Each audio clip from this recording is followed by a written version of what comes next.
এ পর্যন্ত বন্যার্তদের জন্য ১০০ কোটি টাকার বেশি সহায়তা পেয়েছে আস-সুন্নাহ ফাউন্ডেশন।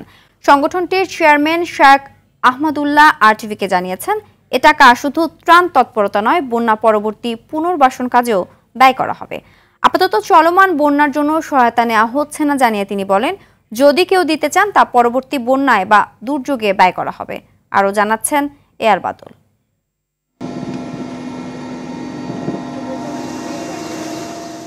৪৫ বছরের মধ্যে এমন ভয়াবহ বন্যা পরিস্থিতি দেখেনি দেশ। চলমান বন্যায় এ পর্যন্ত প্রাণ হারিয়েছেন ৬৭ জন।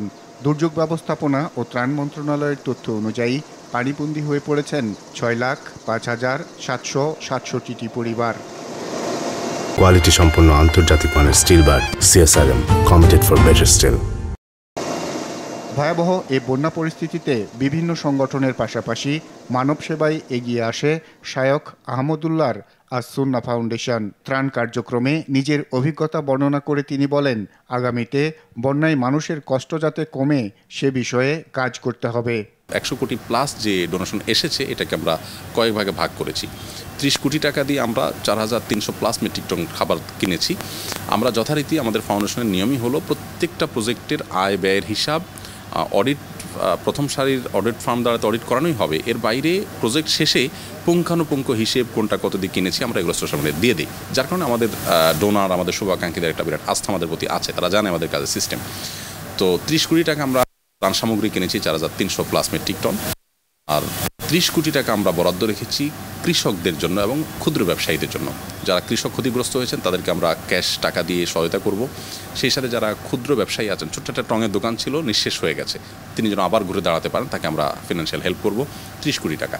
আর ৩০ কোটি টাকা আমরা ব্যয় করব গৃহায়নের জন্য। আপনি জানেন যে অনেকের ঘর কিন্তু একেবারে ভেঙে শেষ হয়ে গেছে, অনেকের আংশিক ক্ষতিগ্রস্ত হয়েছে। তো যার যেভাবে হয়েছে তার জন্য আমরা সে হারে, কারোর জন্য ১ লাখ টাকা, কারোর জন্য ১০-২০ হাজার টাকা, যার যেটা প্রয়োজন সেটা আমরা করব। অর্থাৎ ৩০ কোটি টাকা আমাদের গৃহায়নের জন্য, পুনর্বাসনের জন্য আমরা ব্যয় করব।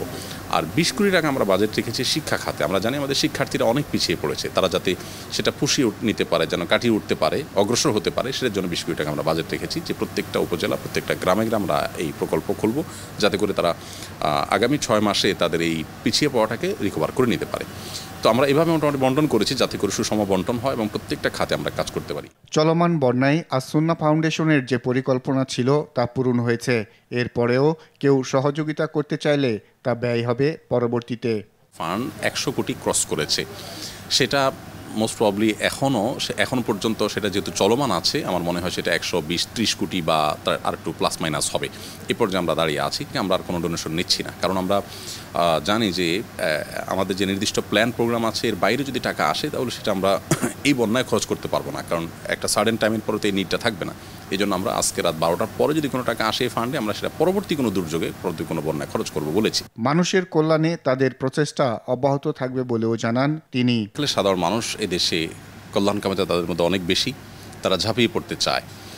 এবারের বন্যায় আমরা টিএসসি থেকে আস-সুন্নাহ পর্যন্ত সব জায়গায় দেখেছি যে মানুষ সবাই কিন্তু যার যা আছে তা নিয়ে ঝাঁপিয়ে পড়েছে। এ আর বাদল, RTV, ঢাকা।